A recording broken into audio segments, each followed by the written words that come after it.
Modi stuns the nation, visits Ladakh and sends a clear warning to China. Indian Prime Minister Narendra Modi on Friday sprang a surprise. He visited the forward areas of Indo-China border in Ladakh and addressed the soldiers, which was never heard of in independent India. His visit not only worked as a strong morale booster, but also sent shivers down the spine of China. This was evident from the Chinese External Affairs spokesperson stating that none should pose aggressive posture. Can there be any bigger joke than this? If that's not the shivers that Indian Prime Minister had sent to rogue Chinese, then what else can be? Listen to Modi, who made it clear to China from closer than actual line of control in Ladakh that the world would no more will tolerate their expansionist attitude. Bharat माता की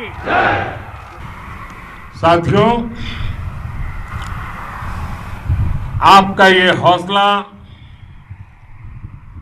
आपका शौर्य और मां भारती के मान सम्मान की रक्षा के लिए आपका समर्पण अतुलनीय है।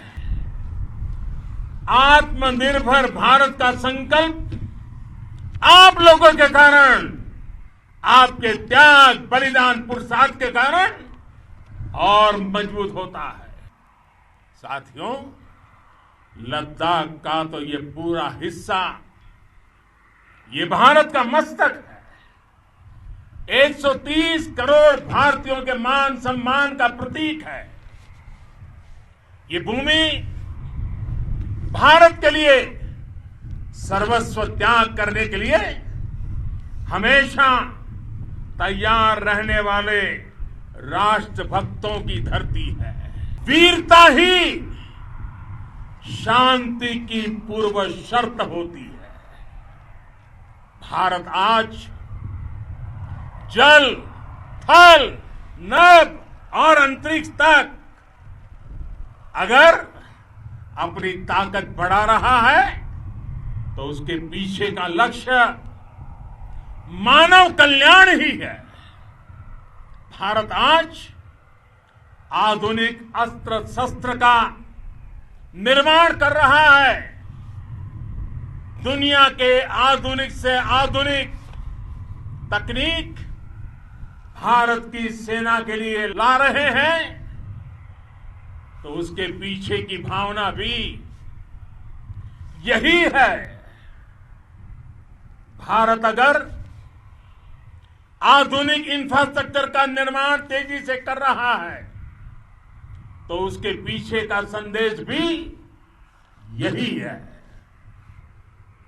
आप सभी से प्रेरणा लेते हुए हम मिलकर हर चुनौती पर, मुश्किल से मुश्किल चुनौती पर विजय प्राप्त करते रहे हैं, विजय प्राप्त करते रहेंगे। जिस भारत के सामने और हम सबने जिस भारत के सपने को लेकर और विशेष रूप से आप सब सरहद पर देश की रक्षा कर रहे हैं, हम उस सपने का भारत बनाने के लिए, आपके सपनों का भारत बनाने के